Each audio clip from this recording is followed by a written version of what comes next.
Was that loud? This sounds loud. Welcome to Sounds fine to me. Welcome to another episode of Best of Five, where I did not eyeball it right this time around. I think this week was the worst one we've had so far. Anyway. Oh no. Well, as far as like lining up eyeballing. Anyway, welcome to Best of Five, your weekly FGC talk show where we talk about everything but FGC. We're going to talk about Formula One last weekend. How about Lando Norris getting on the podium, huh? Along with the two Red Bulls and Charles Leclerc spinning out 10 laps from the finish. It was great. Where they're going to be in Miami next week. That's your F1 recap. Hell no. I tried looking at tickets just in the off chance I could. They're already all sold out. So, how about we talk about Formula One for an hour? I wish. But anyway, unfortunately, I am not the only one here on the show. I would have about 14 seconds of content to add to that. Yes. Not even 15. A little more than 13. That's the very specific range I can give you. 15 seconds. 14 seconds. 14. You're right. I'm sorry. Anyway, that is the voice and sounds and visuals of the Acekingoffsuit, the main squeeze, Steve Jurek. Steve, how you doing over there? I'm hanging in there. Word. Trying to, at least. Yeah. The thing that I thought we would lose by moving away from Tuesday is the blow up right before we go live that changes our schedule, because that happened a few times back when we were on Tuesdays, and I thought, okay, Thursdays are a little later in the week, but they're a safer day. Apparently not. Nope. Apparently not. Nope. If you thought Blow Up Tuesday was a thing, you're wrong, because now we're on Thursdays and it's Blow Up Thursdays. Oh, man. Blowback Thursday. Blowback Thursday. So we're going to talk about the thing that happened today. We're also going to talk about some combo breaker. Steve has been working on this project. He's been just trying to pump it out as hard as he can. And finally, he's ready to talk about it. So it's going to be a very big announcement. And then we're going to talk about some other stuff that happened during the week, including EE cheating for $50,000 in a trivia tournament or in a trivia show. We're gonna look. Somebody asked us to talk about the MikeZ filing. I guess this is us talking about it on camera. We got you, Pizzerino. And we're gonna talk about Fortnite again. We're an FGC talk show. Man. But before all of this, is the project the Steve Jurek Chia pet? It should be. That's hilarious. That might be the next phase. Anyway, before we get this all started, Steve, I believe there is something we need to get out of the way. And by get out of the way, I mean we'll enjoy. Hopefully. And it is your weekly recap. Press the button, me. Oh, yes, that button is so well pressed. And speaking of people who press buttons well, let's talk about a few of the events that went down this past weekend. Starting with Texas Showdown. We start with the largest tournament in terms of entrance, Guilty Gear Strive. DON finished ONE. Took it over Panda's Punk in the grand final to get the win. Flash Metroid rounding out the podium. Jakey the Snakey finishing 4th in the tournament, but first in favorite name in Guilty Gear Strive. Easily. Kicking it over to Street Fighter V, another grand finals appearance for Punk. This time he ends up on the right side of the equation, knocking out Just a Kid to take the top spot. Narukami and Shine rounding out the top 4 there. Then we get to Tekken 7, which as of right now was won by Emily. We will get into that a little later. Jumanji, another strong contender for favorite name of the weekend, finishing second. X and Joe Crush rounding out the top 4 there. Looking at the other games at the event, it was a pretty good weekend for Masoma. They won both Melty Blood and Uniclear. Reynald getting the win in King of Fighters. Tommy Two-Step taking the third strike title. Chino is your Smash Ultimate Champion. And of course, TCT winning in Dragon Ball FighterZ. You see the rest of the winners on your screen as well. Congratulations to everyone who competed at Texas Showdown. Let's flip focus to Smash because we had another big event this past weekend. Another big event on the Smash World Tour as well. Pound 2022. Zane got the win over Hungrybox in the grand finals. As far as I know, unlike 3 years ago, no crabs were thrown, no crabs were harmed in the making of this top 8. That wasn't at... Oh, was that at Pound? That was at Pound. Wow, I completely forgot where... All right, cool. Maryland keeping their crabs in check this time around. AMSA coming over from Japan to round out the podium to give it a little bit of international flavor.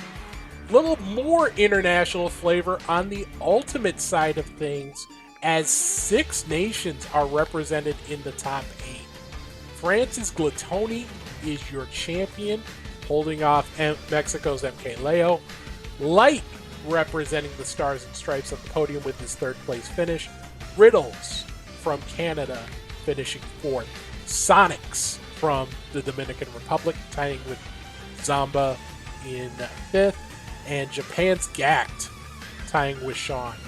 Wait, is that 7th. like so, Gact? Gact? Different Gact. Okay. So, we also had some action in the Street Fighter Topanga Championship over in Japan. This is the first of effectively 3 stages of the competition. You've got 2 pools, a red side and a blue side. The 6 players from those competitions will feed into the A-League, and then the top 7 finishers in that will play in the final. That is still ongoing. Right now, on the red side of things, Udo in the driver's seat for one of those automatic qualifying spots, 4-0 with 3 matches to play. You've got Dogra, Machabo, and Torimeshi all in the mix at 3-1. Unfortunately, Ryusei no longer in it. He did have to withdraw to medical reasons. So the matches involving him have been thrown out. That is why there are only 8 players ranked. The blue side, looking very good for John Takeuchi. He is 5-0 with 3 matches to play in the driver's seat for one of those automatic qualification spots. Daigo in 2nd at 4-1, and then it gets a little hairy because you've got 5 players between 3-2 and 2-3, all within a game of each other. That is going to be a very big fight for the playoff spot, or if Daigo slips up, possibly one of those automatic qualification spots. And that is the weekend that was. We did it, Steve. We survived. That was the smoothest recap in the history of recaps. I'm sure you can quote me on that. Now, speaking of smooth.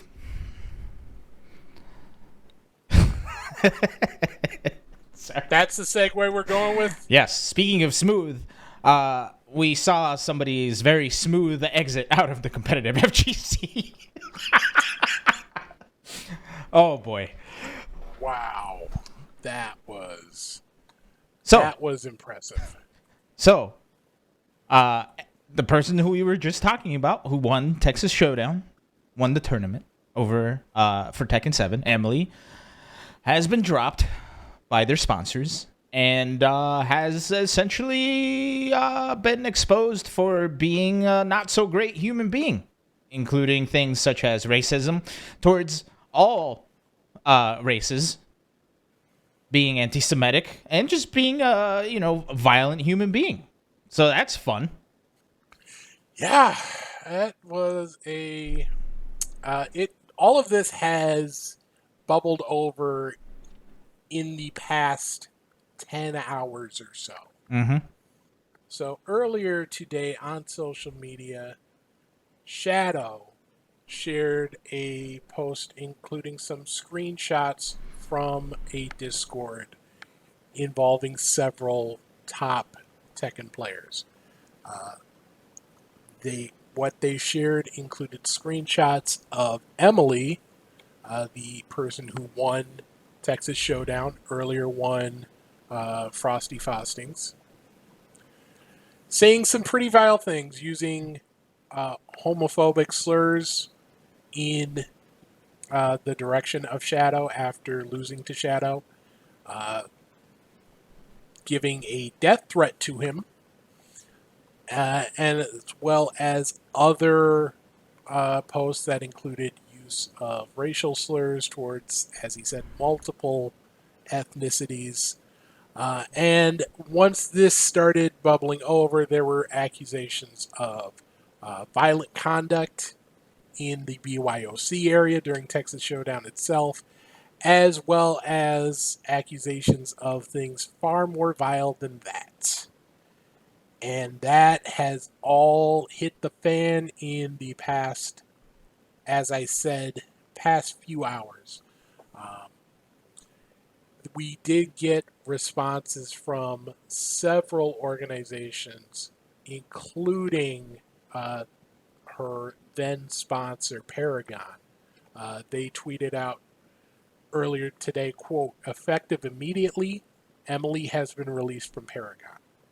We at Paragon do not stand for discrimination or hate of any form, both within our organization and throughout our communities, excuse me. We take these situations very seriously. Lastly, we would like to thank you for your patience and hope for your continued support." End quote. Additionally, we got a statement from Texas Showdown because, as I mentioned, one of the accusations involved possible violence from Emily onto another person. And they said, quote, "We have been made aware of a report of physical assault involving Emily, a participant of the Tekken 7 event, and another person at Texas Showdown 2022. We are currently investigating the claim that occurred in the BYOC area after the Tekken 7 event concluded on Sunday, April 24th, 2022.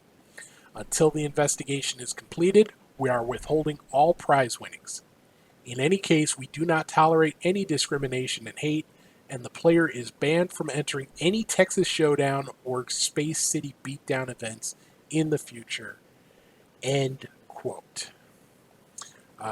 In addition to this, she has also been banned from ECT and related events, Combo Breaker, and ICFC. So from that, she has been removed from the leaderboard. All her points have been revoked. So, yeah. Happy Thursday, everybody. Happy Thursday. Also, we have people in the chat saying they didn't see the Texas Showdown tweet, and that's because we got up to the minute reporting here on Best of Five. So, thanks, Steve, for being on top of stuff. Now, one thing I did see that I think kind of ticked me off even more than, like you see stuff like that and it's just sad, right? Both because obviously, like, they're ingrained in the community. But like when you see something like this, it's bad, right? Like, again, FGC is known for being like this big welcoming place, but there's always like that little bit of hypocrisy in there towards women and towards people of color. So seeing something like this is very, very bad. And seeing like I saw a couple of screenshots of people like kind of keeping this on the DL in Discord talks when this has bubbled up in the past. That's bad. So, and I think I specifically saw a conversation where somebody said it's not okay, and then somebody else tried justifying it. So, you know, I think one of the big lessons I've learned recently is not too long ago, I said something along the lines of, man, I'm just here to play fighting games, right? I don't want to have to be looking out for people. And I didn't realize how completely privileged that statement was until I got called out on it. So we have to do our due diligence, man. Like, we're all part of this community. We got to, keep it clean. And that means purging people who shouldn't be here. And as we've seen, Emily is not a person that should be in this community. So I think,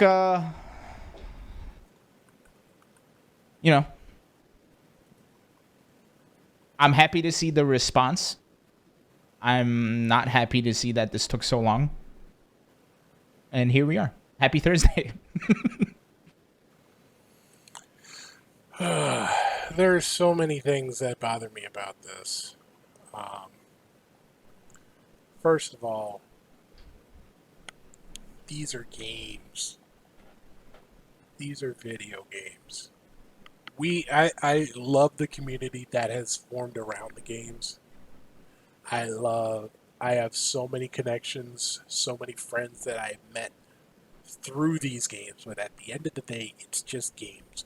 We're ultimately playing them to have fun, because God knows how many of us aren't making it a career, because there ain't no money in this.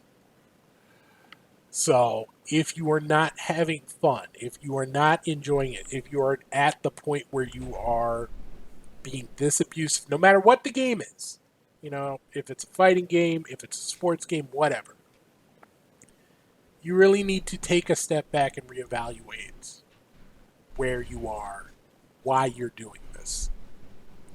Because I guarantee you, if you are watching this show, there is a 99.95% chance that fighting games are not your job.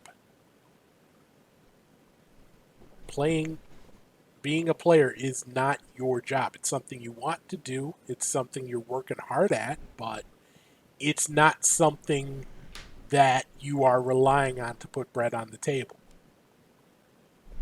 Have fun. And if it's not fun anymore, then you may want to change directions. So that bothers me. I've got a lot more. Oh yeah, so go if for you it. want to jump in, go ahead. No, hit it. Go ahead. Hit it. I'll chime in when I feel like it. Secondly, if we're talking about trash talk, my rule of thumb for that is, because everyone's got their own definition of where the line is, what crosses the line. It's just jokes. I don't really mean it. Here's where I'm at. If you're talking stuff about me, talk all the stuff about you want about what I do. But don't talk about who I am. And I will do the same to you. Alon, if we're playing and I'm beating you, so this is obviously a fictional situation here. You'd be surprised. But if I'm beating you and you're doing something stupid, I will call you out for doing something stupid. But I'm not going to say, hey, you Brazilian so-and-so, or anything along those lines. That's just not cool. Yeah, and I go ahead. No, I was just gonna add, the excuse for saying stuff that is racist or bigoted or anti-Semitic, whatever, in any way, and blaming on something like anger is bad. Because if you say something that is racist, bigoted, anti-Semitic, transphobic, etc., etc., etc., while you're angry, that means it's part of your lexicon in other conversations, right?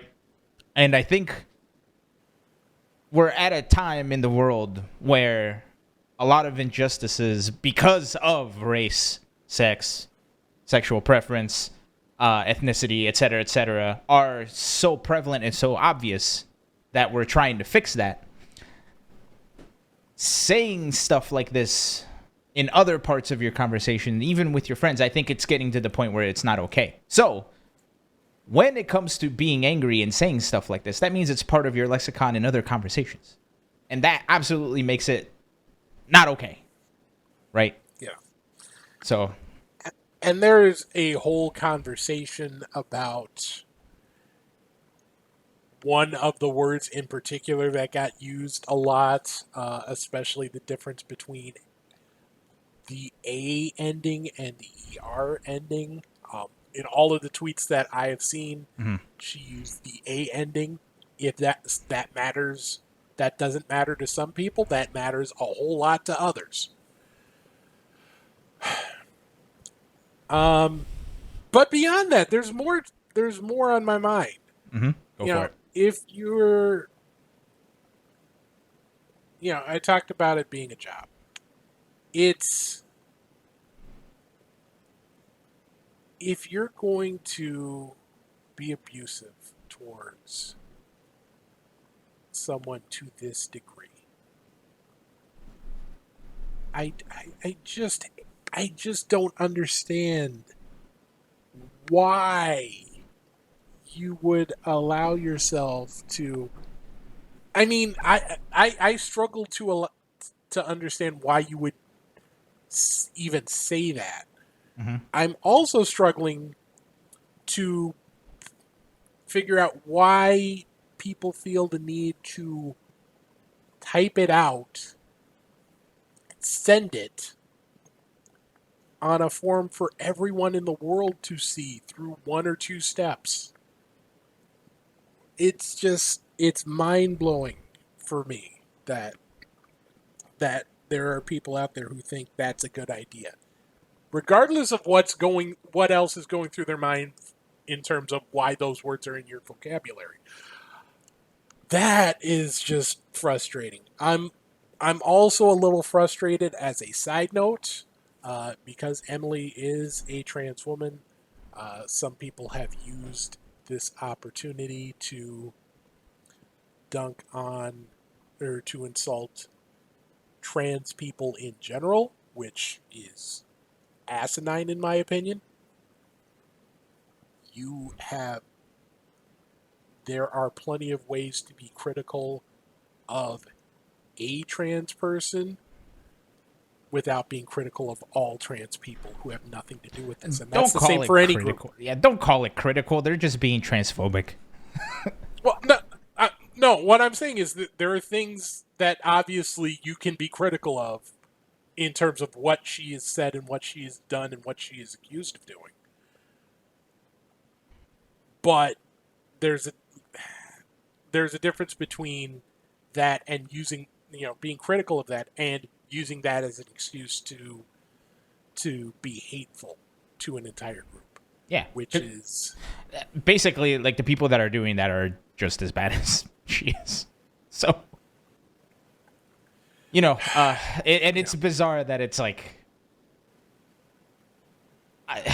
it's the same thing for those people, right? Like you were saying, like you're typing something out, you can see what you typed out, and then you're choosing to hit send. Like, I cannot wrap my mind around like that. So like this, and it's sad to me again that like one person's negativity is somehow like people take it as excuse to also be transphobic or bigots or whatever, right? Like that. Yeah, and it's been done against so many different groups in so many different situations, and I hate seeing it every single time. Yep. In terms of The other thing that's going through my mind with this, and I should probably point out that before we get away from this, Emily has put out a statement on Twitter that I'll get into in a bit. The other thing that goes through my mind is, it's good to see swift action being taken in situations like this. The question is this going to be done for all situations of something like this? It's obviously a much easier time to do when you've got a relative or a lot of people know who you are and will retweet something about you. If I come out and say something terrible, it will be spread around the FGC pretty quickly. If someone else who isn't as well known says something just as terrible, it would probably get ignored. If someone does that mean it's fair for me to be banned? Absolutely. If I do something ban-worthy, I should be banned. I just worry that it's only going to be the noteworthy people who get hit with this and not necessarily everyone. Because I guarantee you, she is far from the only person to use these kind of insults, these kind of threats, these kind of things against opponents over video games. And if you follow Scrub Quotes X on Twitter, sometimes it's funny, sometimes it's sad, but you'll see this is not an isolated incident. There are a lot of people who are out there doing these sorts of things, saying these sorts of things, causing these sorts of problems. And we don't hear about them because they're not someone who just won a tournament. They're not someone who has a whole bunch of people who know who they are. But it's still just as bad when they do it. So I hope that if this is the standard, then this is the standard for everybody. And not just the select few that we know about. With this said, didn't we have wasn't a while ago, wasn't there like an organization trying to be formed to kind of standardize the rules around the FGC? Yeah, and it's been a while since we've heard anything publicly about that. That doesn't mean it's still in the... that doesn't mean it's not happening. Correct. It just means that, a lot of that momentum was pre-COVID. Mm-hmm. Yeah, that is. And then all of that, the calculus on all of that changed pretty quickly. Yeah, I didn't even know it was pre-COVID. I just vaguely remember it. maybe that's my hint that something's pre-COVID. Just vaguely remember. But yeah, no. To your point, it's like it feels like unless somebody with a following calls something out, none of it nothing changes.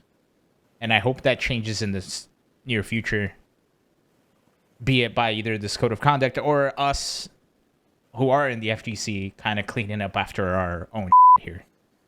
That would be ideal if we could somehow police ourselves and not need to rely on outside groups or electing people or designating someone as arbiters of good behavior. Mm-hmm. If we could just shut that stuff down on a one-to-one level as it happens, we would be in a much better place. The problem is we don't do that. And that's a problem within the FGC. That's a problem everywhere in society in general. Mm-hmm. We're afraid to be, we don't want to be confrontational, or we don't want to be seen as the narc, or we don't want to be seen as a part of the group that has this set of beliefs, and they're bad. Yeah. It's like that one song goes, too many people making too many problems, not enough love to go around. Can't you see this is a land of confusion? See, I kind of thought you were going to go with the more money we come across, the more problems we see. As well.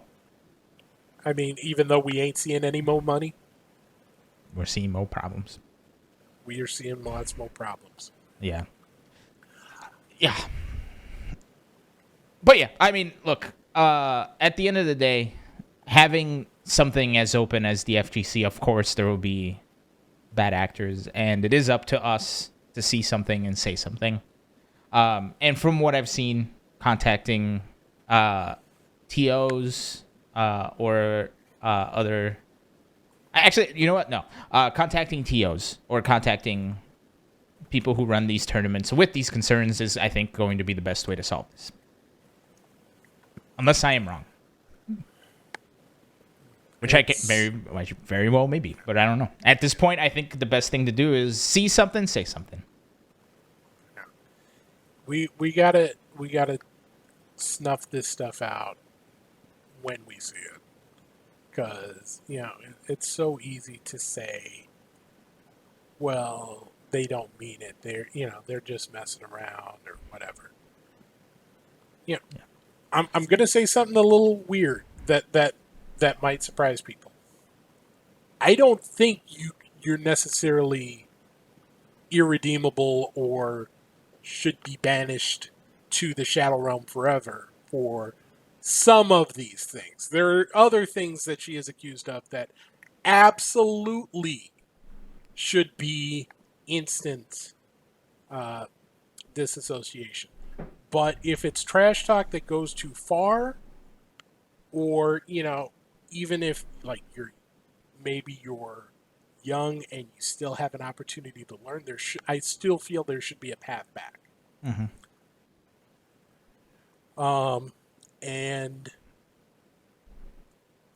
But still, even with that, even if they're your friend, there's nothing wrong with pulling them aside and saying, "Hey, that ain't right. That ain't cool. You need to fix that right now." They can still be your friend. Being a friend or being a fan doesn't mean you accept everything they do uncritically. If someone is in the wrong, let them know they're in the wrong. That doesn't mean you hate them. That doesn't mean that that you can't still support them or still love them. Just let them know, hey, this ain't right. This is something you need to fix. Yep. And the people who we surround ourselves with are a reflection of us, right? So if I ever do anything wrong, and I say this to literally everybody I'm close to, if I ever do or say anything wrong, call me the hell out, right? For example, when I had that take where I just want to play fighting games, I don't want to worry about community. That was a very privileged position, and I'm glad I got called out for that. Because, it forces you to think differently, and it's challenging, sure. Does it feel great to get called out? No. But how are you going to improve if nobody tells you you're doing something wrong, right? If we let stuff fly unchecked, it's bad news bears for everybody involved. So, be good friends to each other and set healthy boundaries. You hear? I don't know why. Anyway. So, as I mentioned, Emily did put out a twit longer a couple hours ago. I'm going to link that in the chat. Going through it, it says, quote, "Firstly, I want to apologize to Shadow, and that above everything, he understands that I'm generally sorry about what I said about him, and I regret it completely. And for what it's worth, I always considered him a friend and has always been someone who showed me kindness. I understand the severity of my consequences and will/have accepted them. I also want to apologize to everyone caught in the middle of this and make an apology towards them as well. whether it was friends or people who looked up to me or anything like that. I'm very sorry for letting you all down. I'm going to be leaving behind competing in any capacity to actually try and learn how to live a normal, happy life instead of using fighting games to fuel my income and validation that I never really got growing up. They also go into issues with their mental health and a couple other things in there. So, as I said, it is on. It is in the chat if you wish to take a look at that. Yeah, and is this a case of her being sorry because she got called or because she got caught? Would they still be doing it afterwards? That's on them to figure that out. That's the other part that sucks. We've seen so many of these that just like as soon as people know an apology is coming, everybody's waiting for the tweet longer, right? So it sucks. And not only that, but we get in this mode of going through the apology and judging it and scoring it. Mm-hmm. Like, was it sufficiently apologetic? Did they apologize to the right people? Did they make all of the right comments? I feel like we could do better about that as well. Mm-hmm. Like obviously we can't be in someone's mind when they're apologizing, right? And we can't and we don't know if they're being sincere or if they're being just trying to get everybody off their back. Yeah. But I feel like we are hypercritical of these apologies, and not just in this case, because like I said, in this case there are things involved that are far more severe than just saying a bad word or two. Yep. We'll see. We'll see. Nothing to do but observe and... I hope we don't have to do one of these segments for a long, long time. Steve will be back at it next week. It's a Thursday. God. Brian F., don't say anything. Rob TV, don't say anything. I don't care how heated No Neutral gets. Just keep it calm. Keep it collected. Just keep it friendly. Keep it friendly. Don't be like Will Smith. We're cool. We almost went through 2 weeks without a Will Smith reference. Oh no, we'll be back. Hey, be happy we're not talking about the Johnny Depp Amber Heard case. I'm trying to avoid all of this stuff right here. Like I want my focus in terms of social media to be on fighting games and fighting game tangent things, and sometimes soccer, and sometimes other sports, and sometimes maybe Wordle. Okay? I forgot about Wordle. I am not. I'm still 100% on Wordle. Speaking of 100%, Steve, we now have reached the 100% completion mark of Combo Breaker regular registrations. Regular registration. Yes. We got there. Took a little bit of Tokyo drifting, but we got there. we did. It was dodgy at times. Registration for Combo Breaker is still open under what they're calling late registrations for another, I'd say, week and a half. Mm-hmm. It's less than 2 weeks. It is definitely less than 2 weeks. Mm-hmm. I got my flights. I'm excited. I even splurged, Steve. This talking about privilege. I splurged so much. I got first class flights. Hey. Mostly because the whole removal of the mask mandates in airplanes has me so scared that I put myself in the front row. Stay far away from everybody else breathing them back there. You know how I'm getting there? Bus. Train. Train. Oh, that's better. You can watch the scenery go by and not get as motion sick. So here's the thing. I hate flying. I've said this a couple times on here. I hate flying. Absolutely hate it. And Minneapolis to Chicago is right at the edge of amount of time I'm losing by staying on the ground that is okay. Mm-hmm. How long is that trip? That's about, depending on traffic, 7-8 hours. Well, it's a train. Where's the traffic? Well, there's other lines that they share with. So if another train comes by, we may slow down. But timing-wise, the train was the thing that worked out, because either I'd have to get there at 7 a.m. or 11 p.m. I'll be there at 9 a.m. Gonna leave my stuff at baggage check and go to Chicago or something. I don't know. You got some time. And then we'll get back there and we'll set up for... Yeah, we'll have a show at Combo Breaker for the first time ever in Best of 5 history, except for Absolute Battle in 2016. I remember that. But that was sort of a special episode. Yeah.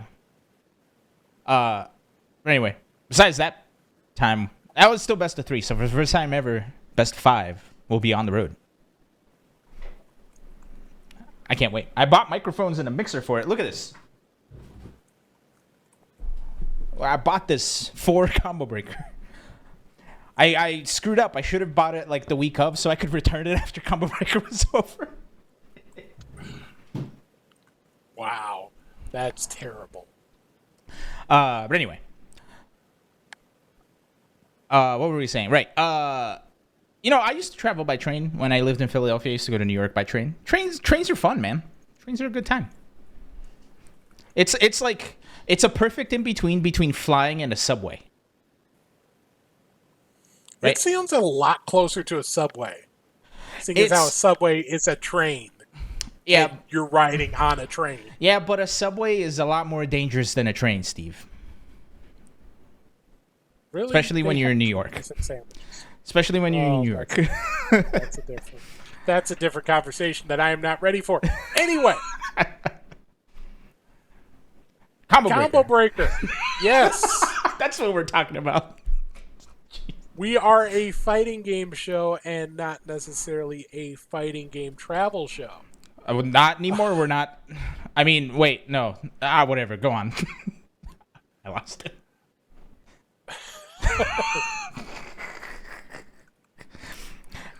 Anyway. Wow. So, Combo Breaker released earlier this week the rankings for player entry at the close of standard registration. So this was as of 5 days ago.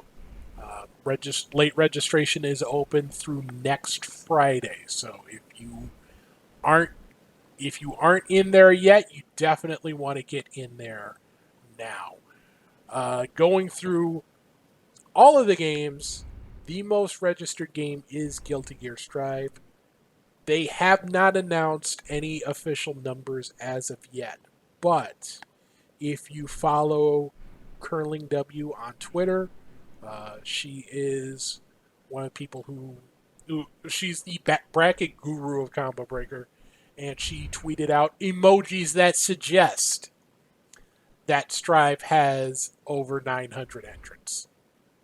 Mm-hmm. If you follow Rick as well, he tweeted out that Guilty Gear, Tekken, and Street Fighter V, and I believe Smash, all broke Combo Breaker records.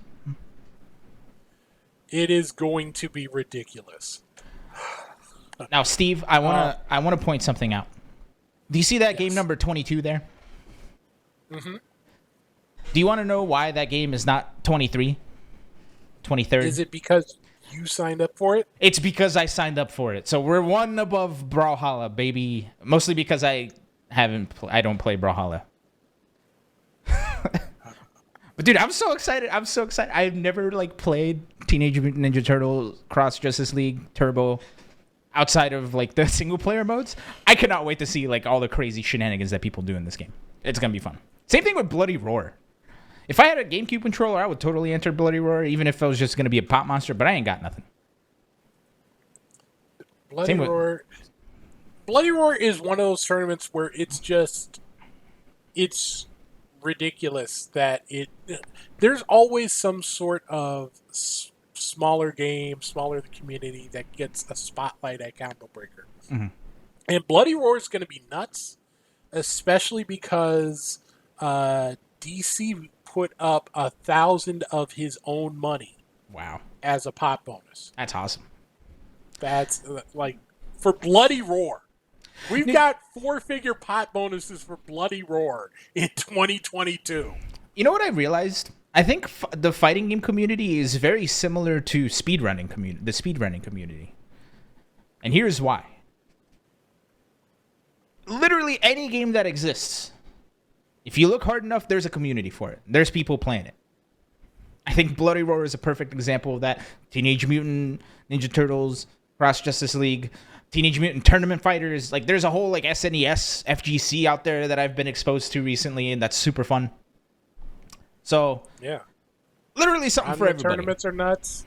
Ranma tournaments are nuts. Sailor Moon tournaments are nuts. Hokuto no Ken, as we saw in Combo Breaker Look Alive. Oh man! I'm pretty sure it was Evo. I think it was then Anime-Evo, now Vortex Gallery, where they had the Hokuto no Ken tournament, and someone was doing an infinite, and the person who was getting infinited pulled out their wallet, pulled out like $40-50 and offered it, kind of waved it in front of their face to try and get them to drop it, and they did not drop it. That's hilarious. That is hilarious. That reminds me of you are catching those reps, dude. That reminds me of I'm good friends with somebody who was a Smash player. They a Melee player. They played Ice Climbers. So, they wobbled everybody. And he told me about this one time where somebody started, like, tapping the table in a different rhythm to get him to drop the wobble. Like, dude, stuff like that's amazing. Talk about the metagame, baby. But anyway, Steve, let's get back to this list. I want to see this entire list because we started talking. We're getting derailed. We talked about trains, so we're getting derailed. We got to hop back on the road here, the straight and narrow. So, I'm going to read these off as fast as I can from top to bottom, from bottom to top. Let's work our way up, shall we? Starting with game number 23, and this does not include the mystery game tournament, which I'll be participating in, and I cannot wait. If I go 0-2, I'm going to be very sad. It means I'm probably going to go 0-2, let's be real here. Anyway, 23rd, Brawlhalla. 22nd, Teenage Mutant Ninja Turtles versus Justice League Turbo. 21, Bloody Roar. 20, Nick All-Star Brawl. Number 19, Them's Fighting Herds. For all you main 6 people out there. 18, Street Fighter Super Turbo. And I am the reason Super Turbo is 18th and not 19th.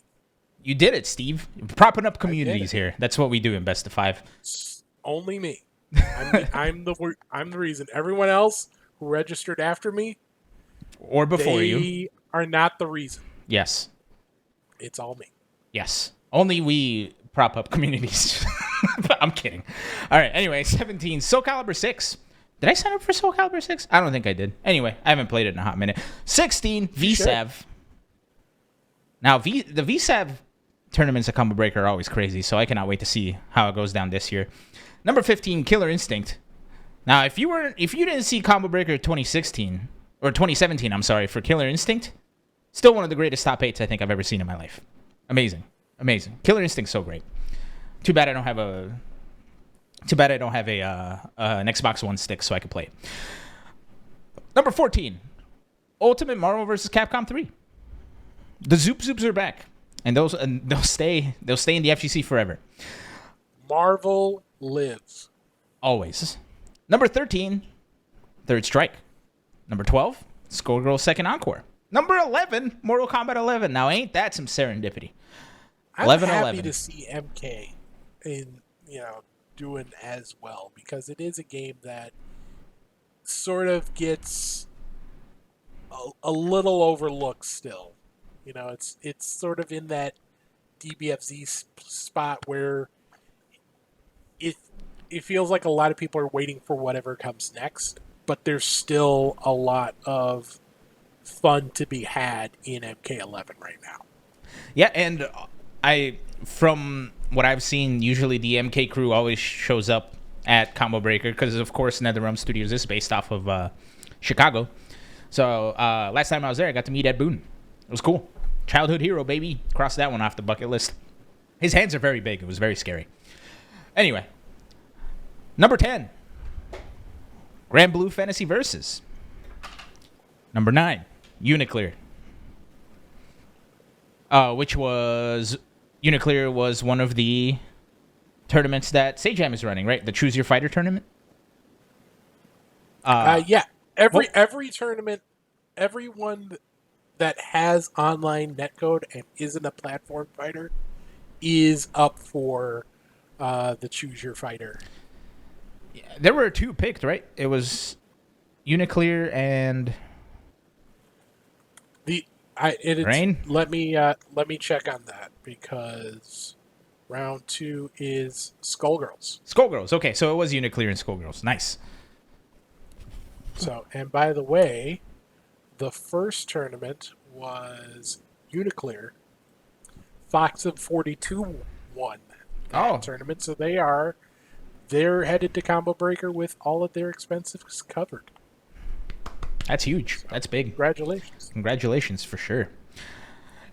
All right, number 8, Dragon Ball Fighters. Number 7, we got Type Lumina. I'm excited to see Type Lumina, I've seen bits and pieces. And now, of course, we talk about Smash being the ultimate crossover fighter. But now with Mario in Type Lumina, I'm excited to see what Mario does. Stomping on those Goombas. 6, Blaze Blue Central Fiction. Number 5, Smash Brothers Ultimate. We were just talking about it. Speak of the Durable. Street Fighter 5, hanging out at number 4. Tekken 7 at number 3, King of Fighters 15 at number 2, and number 1, of course, the Guilty Gear The Strive. Is this the first big tournament since Guilty Gear's been out? No, right? They had CEO last year. Yeah, we had CEO at the end of the year. We've had Texas Showdown. Oh, yeah, we also had Climax of Night. Yeah, we had Genesis, which I know it's not necessarily a massive tournament in terms of prestige on the FGC side of things, but you had some West Coast heavy hitters out there. So that was a legit tournament. But Combo Breaker figures to be the biggest one until definitely Evo, possibly CEO. I don't know what those numbers are looking like right there. Now, Steve, aside from all of these numbers that are being thrown about Combo Breaker, there's more brewing. More in the terms of exhibitions, Steve. Yeah, there are a couple of exhibitions that are going down. One of them is in various Capcom games. Because announced earlier this week, Capcom Fighting Collection is sponsoring Combo Breaker. As part of that, they are going to have a special 8-person exhibition. Oh, interesting. Where each round is going to be a different game. The players for that are going to be determined by a raffle. So if you're at Combo Breaker, you can sign up on Friday, and 8 people will be drawn from that, and they'll get to compete Saturday night. As part of that, everyone also gets a marked bottle of hand sanitizer, and they will also have a booth at Combo Breaker with the chance to play Fighting Collection. So nice. And of course, as we know, that comes out on June 24th, the same day that they will announce Guile for Street Fighter 6, as we've explored in the past. But that's exciting. I didn't know about that one. Yeah, that one was just announced. Yeah, I'm excited to see. I'm excited to see all the crazy VSAF players that are going to be coming out of the woodwork for Combo Breaker try to sign up for it. Mostly because that entire collection is like half VSAF. And and Vampire Savior usually does have a good presence at Combo Breaker anyway, so there'll be some goofiness on there. Can't wait. The other exhibition that has been confirmed for some point that weekend is the much talked about Tekken 10v10 between US and Europe. And if you follow Spag on Twitter, the talk, I'm going to beat myself here. I'm going to say it because I'm usually censoring you 10 times an episode when I'm editing. Hey, I've done good today. I've done good today. I think you're up to 4. Am I really? Yeah. I thought I didn't have any. No, you definitely had more than 0. Damn it. But both the quality is subjective, but the quantity, the sheer quantity coming from Spag, the last 2 months has been at a level I have never seen. It's usually the U.S. talking and instigating. In this case, Europe has been, at least Spag. Spag has been all over. Good. So the teams have been ironed out, or at least were until a few hours ago. Go ahead and throw the graphic up. There is one change. I did not get to make this edit before. So going through the European team, captained by Super Akuma. You've got Kuiper, Chicken Maru, Fergus, Fujito, Gosane, K-Wiz, Kira, Sephi Black, and Tetsu. On the U.S. team captained by Anakin, you've got Cuddlecore. We're skipping that name for now. Joe Crush, Joey Fury, Junya, Kaiser, Landon, Shadow, and Victim of Ritual. They did announce, just a couple hours ago, that Emily, who is on the graphic right now, obviously is out. They will be replaced by Justin Iglesias. So Justin is on the squad now. Do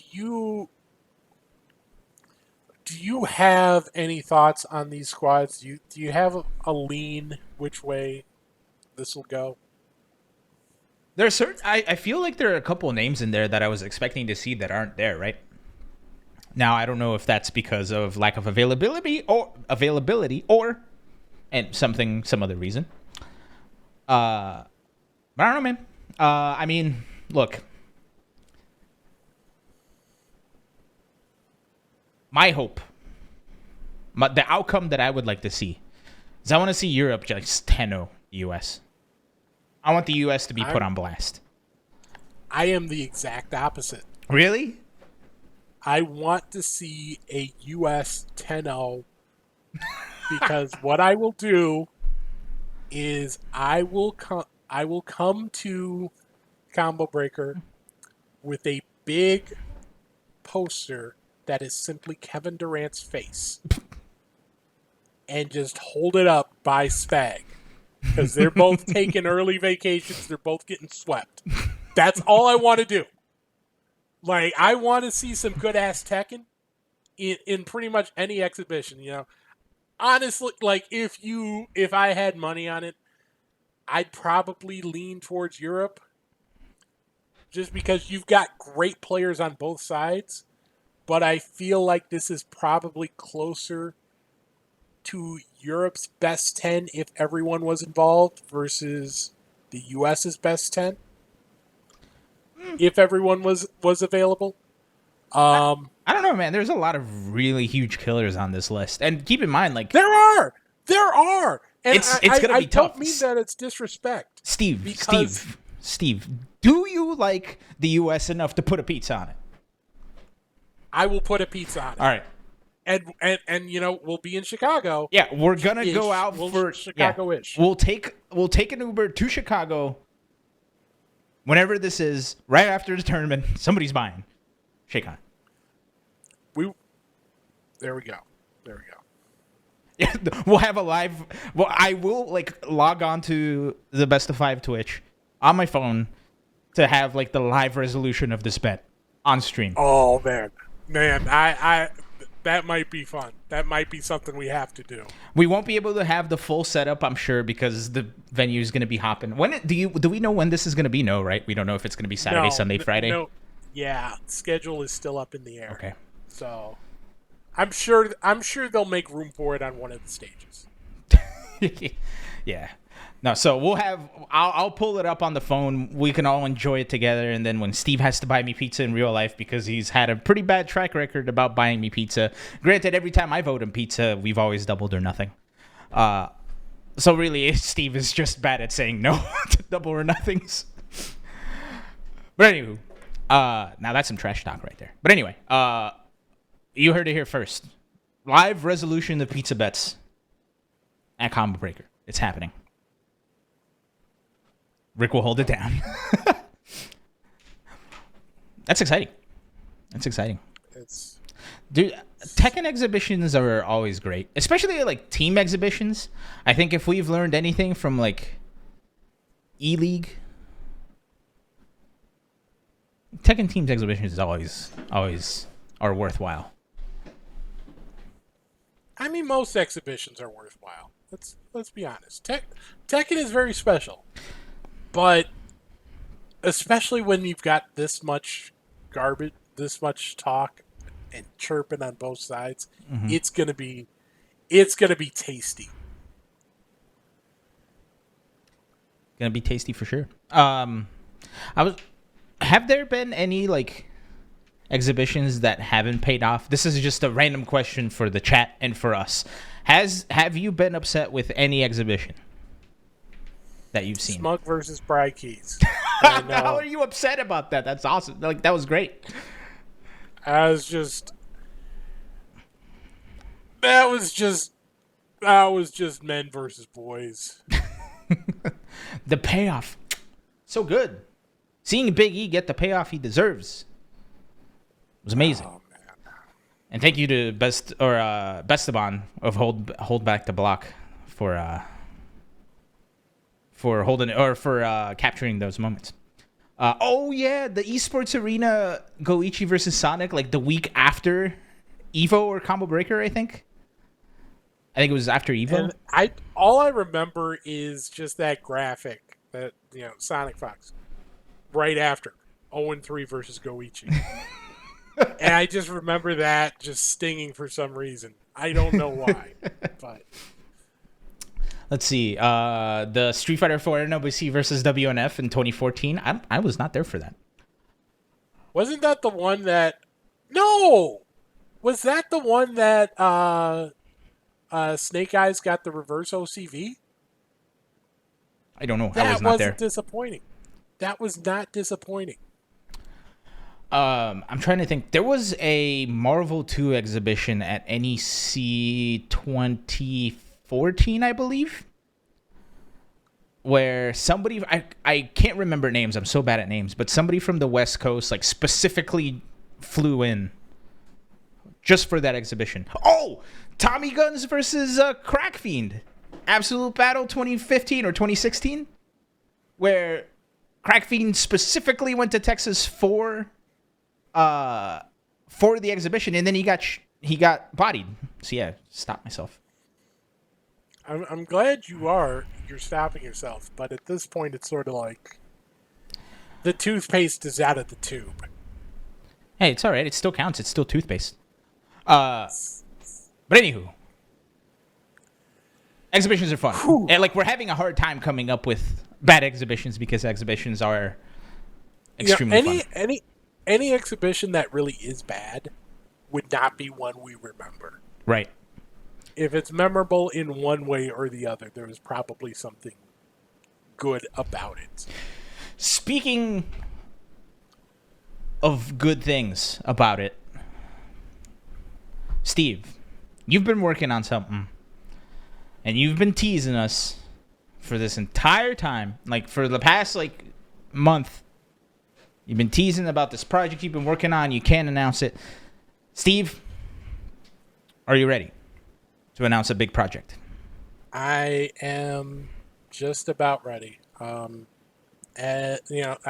know I've been hyping this up a lot. I get one. This is my one.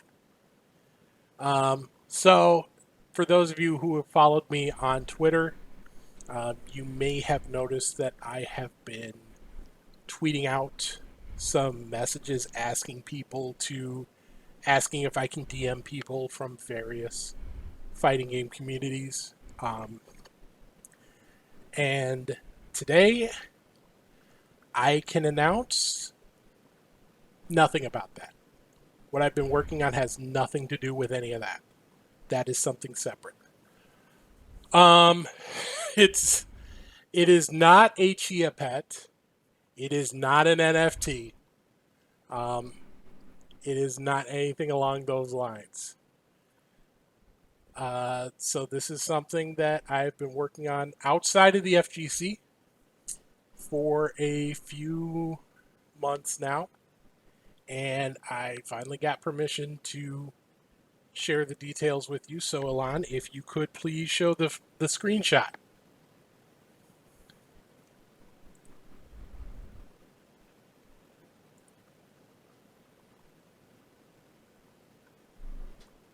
I'm just watching chat right now.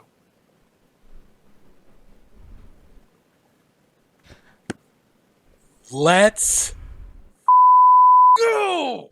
I'm happy the chat got it because it took me forever to understand it.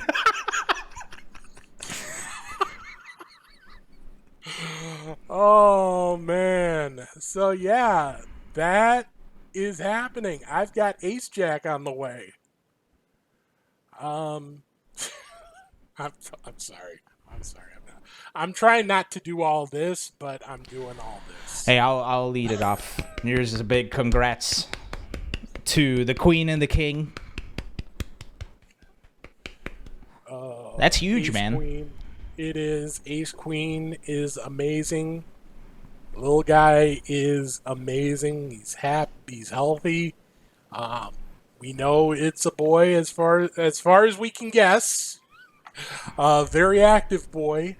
Made the ultrasound quite difficult for a while, but yeah. Like I said, Ace Queen is amazing. She's been amazing through all of this.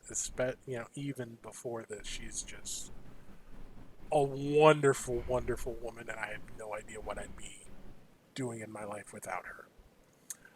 Obviously, this is a big thing for me. What does this mean for me? Well, it means that in terms of offline events, Combo Breaker is going to be my last hurrah for the foreseeable future. Evo was not in the plans financially and time-wise. Also, I was hoping to make it out to Frosty early next year, but that does not seem like... It's not that I don't want to, it's that there are things here I want to do that I definitely do not want to miss. Beyond that, I'm still going to be part of the show. I'm still going to be here every week up until Evo. Then,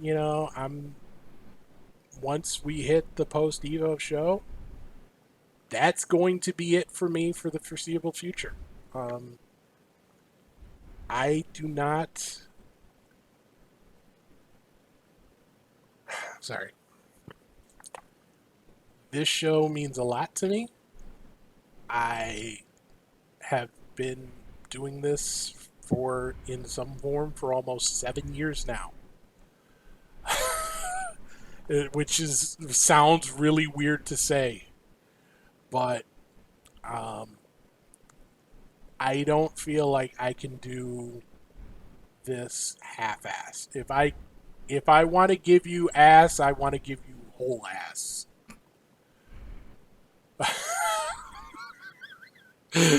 Oh man, I don't know. So yeah, so I'm going to be stepping away from the show after Evo. I'm going to be stepping away from FGC stuff in general, at least for the foreseeable future after Evo. I'm hoping this ends up being like I've mentioned it a couple times on here.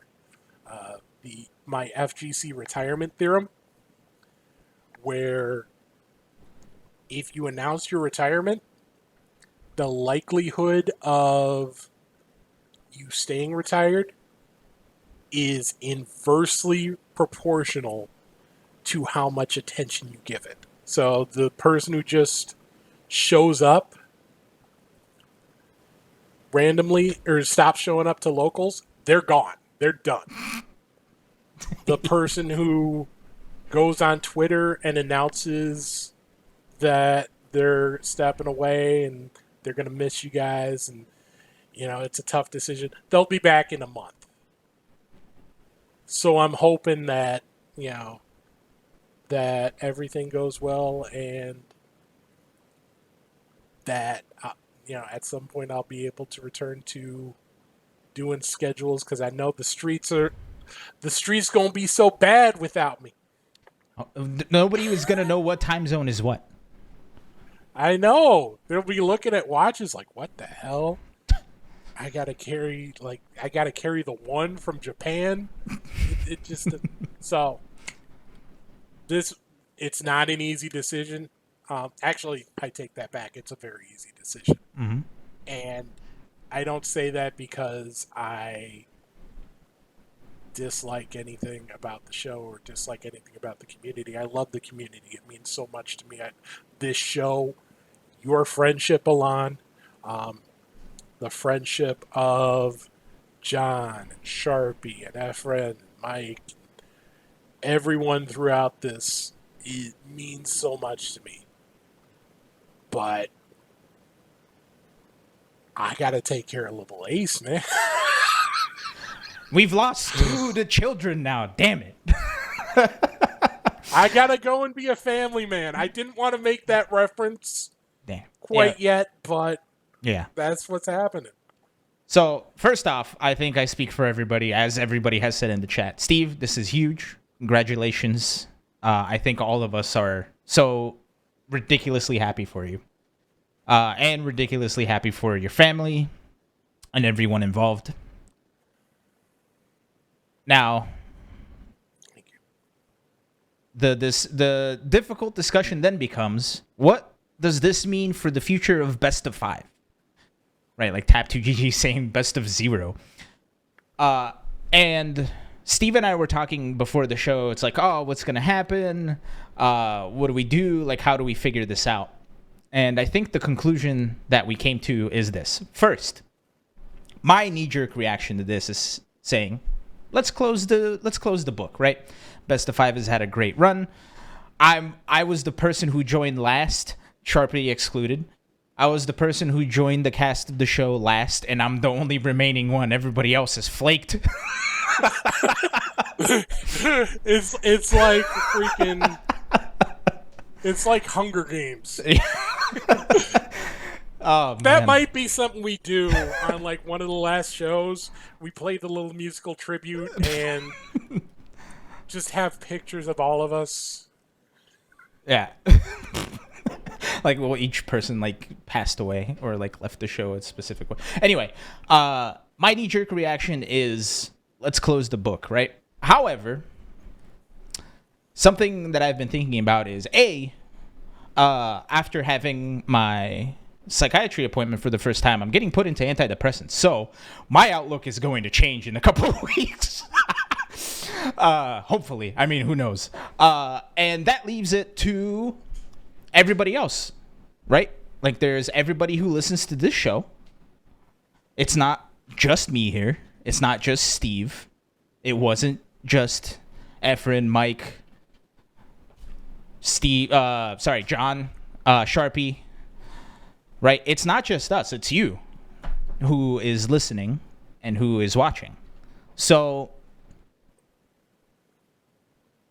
let's all decide together, right? Can we have a one-man show? Maybe we'll have like a shortened version where I show up, we chat about stuff once a week or once a month, whatever. Maybe there's a future where I just hop on to play fighting games and we can have discussions that way. Who knows? We can do whatever we want, right? And like Steve said, maybe we'll be back. Who knows? I can ask Efren. Maybe Efren will come back. We'll call in all the ringers. Yeah, we'll have a full circle moment where it's just like a revolving door and I'm the only idiot that stays here. But you're not the idiot who stays here. You are the dunce, right? You are the rock. You're the anchor that guides disagree. us through troubled waters. I disagree. However, that's what we got. Let's have a discussion about it. What do you guys want to see for the future? Hop on our Discord, right? We have a Discord. You can email us, right? There's bestofvshow@gmail.com. You can tweet at us. You can leave YouTube comments. Let me know what you guys want to do. And if you guys still want to be here, we'll still be here. If you guys don't, then we won't, right? Simple as that. The future is in your hand. That's the beauty of something like a live stream or like a podcast. Is like we wouldn't be here if it wasn't for you. Quite literally. Like if nobody was watching, we probably would have stopped doing this like when Efren left. So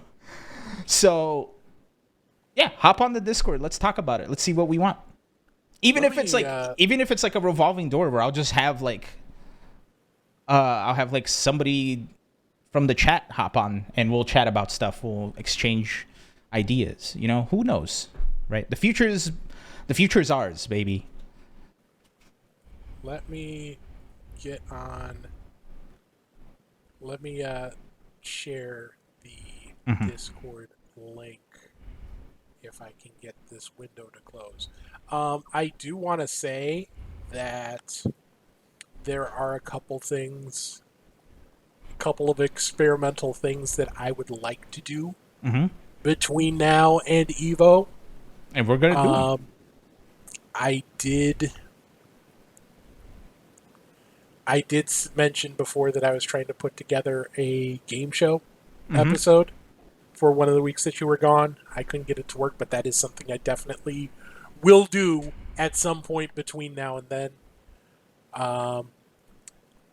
We've got... Hopefully, we've got a tournament thing in the works that we don't know. Yeah, we're still trying to iron the details out, but we're going to do our best to make that happen. I put the Discord link in the chat, by the way. And if you're watching on YouTube, it is included in the description. So, and if you're listening to this in podcast form, go to our Twitter. We'll have it somewhere in there, maybe. At Best of V Show. At Best of V Show. Or actually, you know what? If you're listening on podcast, just hop over to YouTube. YouTube.com/Best of V Show. Hit the subscribe button while you're at it. Click on this episode and just the Discord link's going to be there. You know? Just kill a couple birds with one stone. Give us a thumbs up while you're at it in there. But yeah, so them's the future.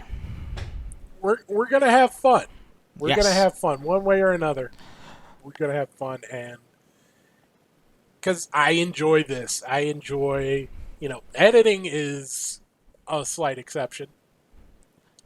I've been telling you to stop editing, but you still want to edit.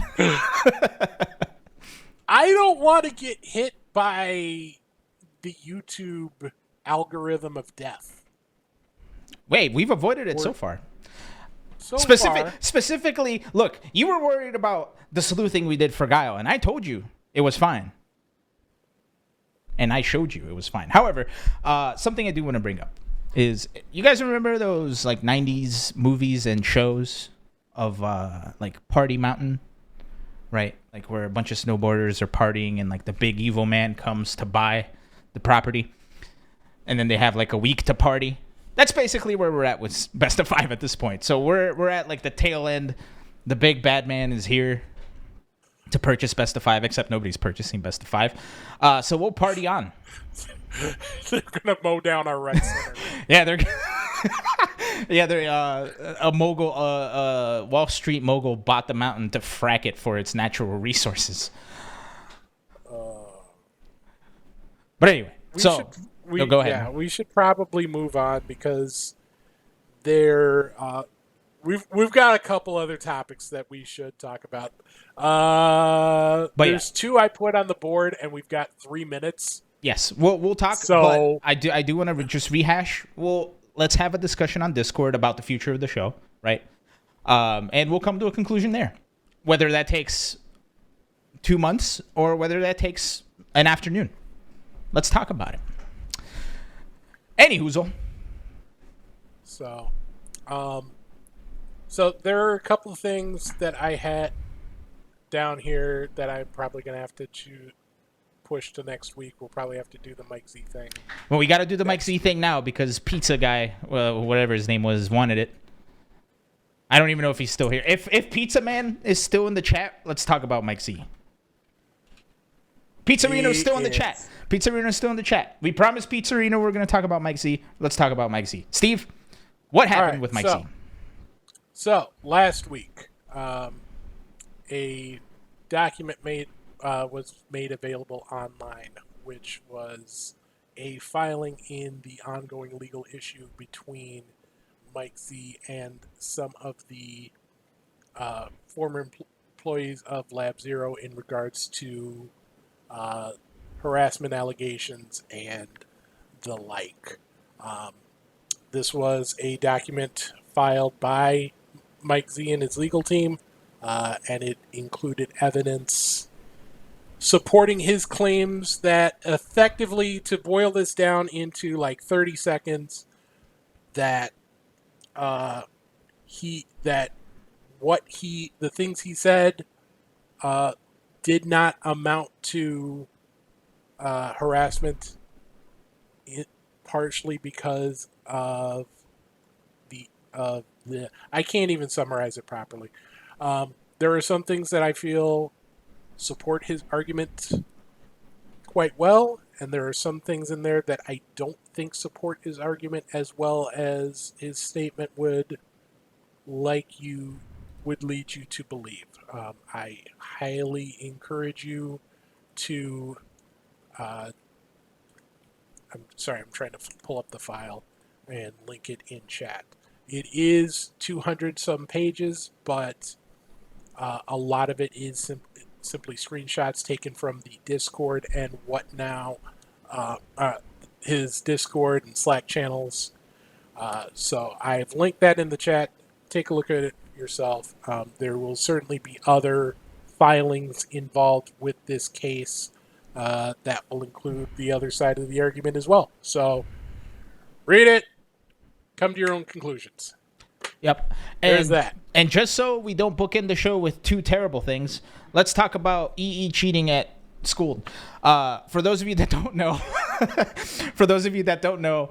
Schooled is a show run by the OTK Network, who's a conglomerate of big streamers on Twitch. And they had a show where it was a trivia show where you work your way through grades. And they had their big finale. It was a $50,000 show. The winner would go home with $50,000. EE, who is a very well-known Smash commentator, was a part of it. And the very end of the show came down to EE and another streamer, Extra Emily, I think. Oh my God, yes. Extra Emily. Thank goodness I remember that. Now, for the very end of the show, they were so concerned with people cheating to the point where, on camera, they asked both of the contestants to turn around to make sure they weren't receiving any information. And after the entire show, a very tense head-to-head, EE won. He was happy. He popped off. It was great. Immediately after the show, he was contacted by the OTK staff who knew he cheated. If you watch, you can watch any YouTube analysis of all of this shenanigans. But they knew he cheated, so they contacted him. They talked to him, and he came out with an apology. And was this another case of he apologized because he got caught? Would he have reneged if he didn't get caught? Who knows? We'll never know.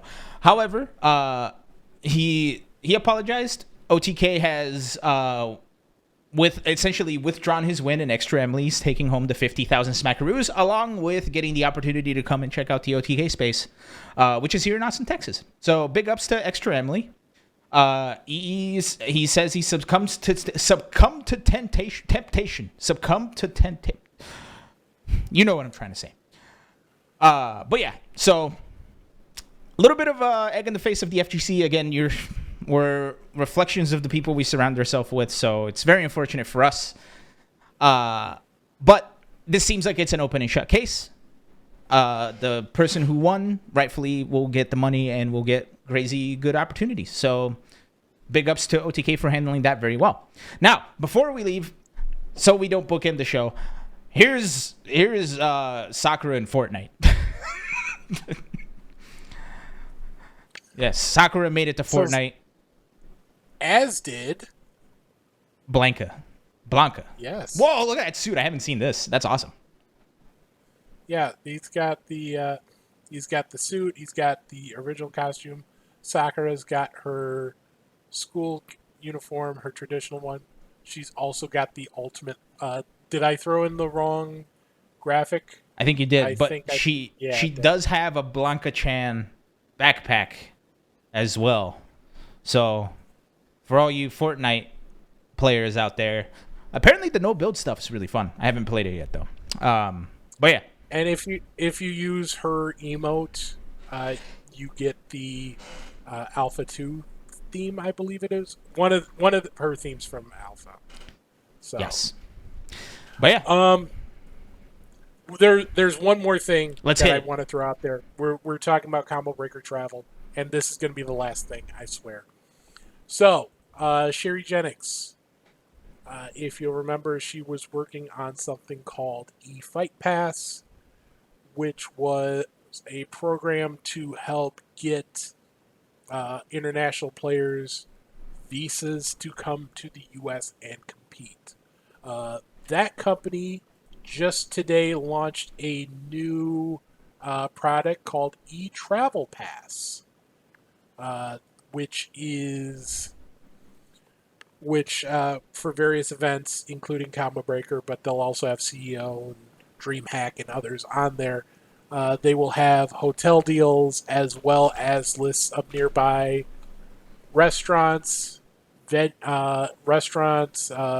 convenience stores, and hotel deals for both official and unofficial venue spots, as well as advice for transportation.